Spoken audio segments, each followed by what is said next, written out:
La clé de la victoire dans nos luttes contre le péché ne réside pas en nous-mêmes, mais en Dieu et dans sa fidélité envers nous. L'Éternel est près de tous ceux qui l'invoquent, de tous ceux qui l'invoquent avec sincérité. Psaume 145, 18.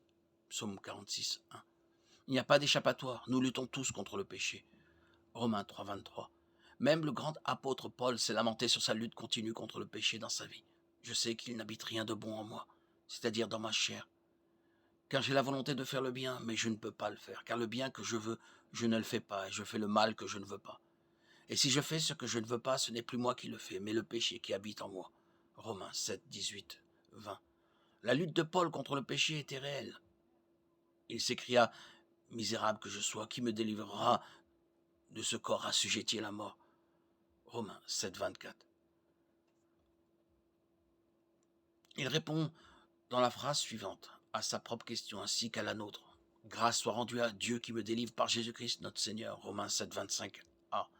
Dans ce passage, Paul nous fournit non seulement la clé de la victoire dans la lutte contre le péché, mais il explique l'énigme sans fin entre notre nature pécheresse et notre nature spirituelle. Ainsi donc, moi-même, je suis par l'entendement esclave de la loi de Dieu et par la chair esclave de la loi du péché. Romains 7, 25b.